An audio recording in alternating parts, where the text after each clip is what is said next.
Welcome everyone to the first Ask an Advisor video for 2024. Today I'm joined by Cam Sicker, financial advisor at FMD, and recently Cam wrote an article about paying off your HECS debt, which got a lot of interest on our website, and so we've invited Cam to join us today to talk a little bit about that strategy. So Cam, can you tell us about what you wrote about? Yeah, so a lot of clients come to us and say, how do I help my kids or grandkids start building wealth, I guess, earlier on in life? And there's plenty of ways to do that. Investing is, one key part of it, but you want to try and build, healthy financial habits for them as well. So, the common default response is, I'm going to help them buy a house. But another way we sort of looked at doing it is it doesn't really build in the financial habit if you just give them the money for the house. So another way to do it is potentially looking at paying off their HECS debt in some way. So what that would involve is the parent basically puts money towards the HECS debt, pays it off, and instead there's an agreement basically with the child that instead of that part of their salary going towards the HECS debt, which is required at the moment, they instead direct that towards their super. So it doesn't really feel any different from the child's point of view. It's just super rather than debt. Same amount of money in their pocket. Yeah, exactly right. So it doesn't feel any different from a cash flow point of view, all that sort of thing. But there's lots of different benefits of getting the money into super, essentially.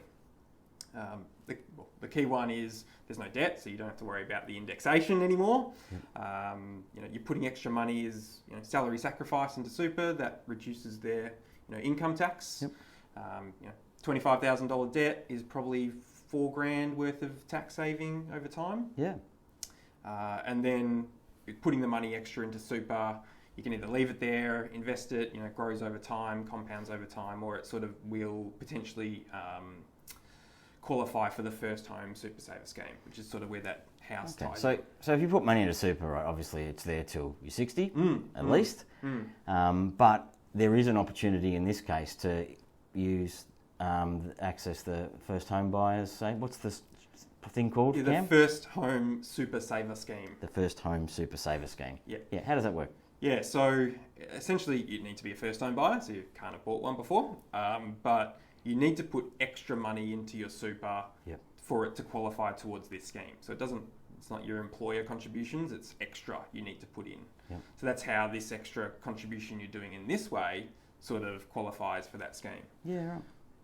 And it's a little bit more tangible for the child as well, right? Like putting money in when you're young, retirement's a long way away. It's hard for them to justify that in their sort of terms, but knowing that they've got access to it for a house is sort of a different goal that you're setting in place there. Yeah, so it's a strategy that's really available if there's some, if parents have got access to cash that perhaps, they're thinking about using to help their children. It builds some discipline into savings, into superannuation, which we know a little bit now makes a big difference in the long term. Yeah, that's right. And potentially also feeds into the that deposit for the first home. Yeah, exactly right. Are there any other drawbacks to it?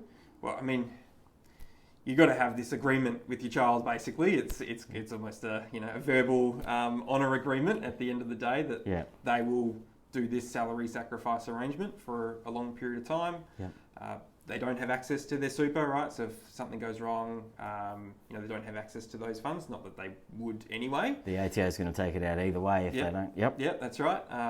But they do have access for the house, sort of thing. So they're the main sort of key drawbacks.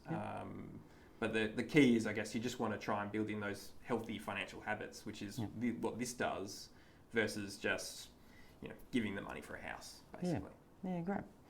So if someone wanted to do that, of course, you'd say, talk to your advisor? Absolutely. Great. Well, thanks, Cam. Thanks for joining us for our first Ask an Advisor session, and hopefully we'll see you back again later in the year. Thanks for having me. Pleasure.